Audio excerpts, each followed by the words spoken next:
প্লাস্টিকের পলিতে ডিম ঢুকিয়ে ফুটন্ত গরম পানিতে ছেড়ে দিন। এরপর দেখবেন ম্যাজিক।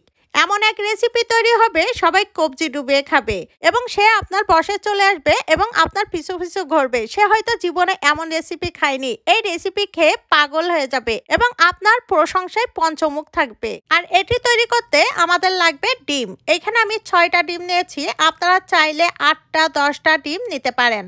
এরপর আমাদের লাগবে জিপার লক ব্যাগ। যাদের জিপার লক ব্যাগ নেই তারা পলি ব্যাগও ব্যবহার করতে পারেন, তবে জিপার লক ব্যাগ হলে বেশি ভালো হবে, কেননা জিপার লক ব্যাগেই কিন্তু ফুড রাখা হয় আর এটি স্বাস্থ্যসম্মত। দেখুন ডিমগুলো একে একে ফাটিয়ে নিয়ে এই জিপার লক ব্যাগের মধ্যে ঢুকিয়ে নিয়েছি। এখন আমাদের যেটি করতে হবে, এই ডিমের মধ্যে দিতে হবে সামান্য পরিমাণের লবণ। এখানে স্বাদ অনুযায়ী লবণ দিয়ে খুব ভালোভাবে ঝাঁকিয়ে নেবেন, এতে করে লবণগুলো চারিদিকে লেগে থাকবে। আর এই কাজটি খুবই সাবধানে করবেন যাতে করে কুসুমগুলো ফেটে না যায়। এখানে কুসুম ফেটে গেলে কিন্তু হবে না। এরপর যেটি করতে হবে, এই পলি ব্যাগটি খুব ভালোভাবে মুখ আটকে নিতে হবে। এরপর ফুটন্ত গরম পানির মধ্যে এই পলি ব্যাগটি ছেড়ে দিতে হবে। দেখুন এখানে আমি 10 মিনিটের মতো ভাপ দিয়ে নিব। একটু পর পর আমি একটু নাড়াচাড়া করে নিব যাতে করে চারিদিকে খুব ভালোভাবে ডিমগুলো ভাবে সিদ্ধ হয়ে যায়। দেখুন এখানে ডিম একদমই সিদ্ধ হয়ে গেছে। এখন আমি এর মুখ কেটে আপনাদেরকে দেখাচ্ছি।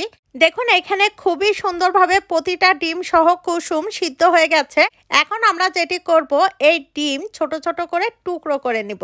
দেখুন এখানে আমি বড় বড় সাইজ করে কেটে নিচ্ছি আর এইভাবে কুসুম সহই আপনারা কেটে নেবেন।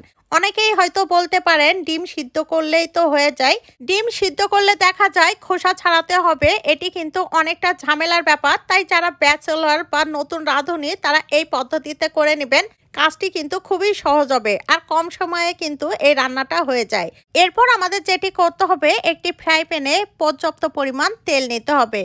এরপর একটা পেঁয়াজ খুব ভালোভাবে কুচি করে এটি ভেজে নিতে হবে। যখন দেখবেন পেঁয়াজটা ব্রাউনিশ কালার চলে আসবে তখন একে একে মশলাগুলো দিয়ে দিতে হবে। এখানে আমি দিয়েছি 1 চামচ পরিমাণ জিরা বাটা, 1 চামচ পরিমাণ মরিচের গুঁড়া, আধা চামচ পরিমাণ হলুদ। আপনারা যদি ঝাল বেশি পছন্দ করেন তবে কমিয়ে বা বাড়িয়ে আপনাদের পছন্দ মতো নিয়ে নেবেন। এরপর সামান্য পানি দিয়ে খুব ভালোভাবে মশলাগুলো কষিয়ে নিতে হবে। এখানে আমি একটা টমেটো কেটে দিয়েছি স্বাদ বাড়ানোর জন্য। টমেটো দিলে কিন্তু এই খাবারটা অনেকটা দ্বিগুণ টেস্ট বাড়িয়ে দেয়। এরপর স্বাদ মতো লবণ দিয়ে খুব ভালোভাবে মশলা কষিয়ে নিতে হবে।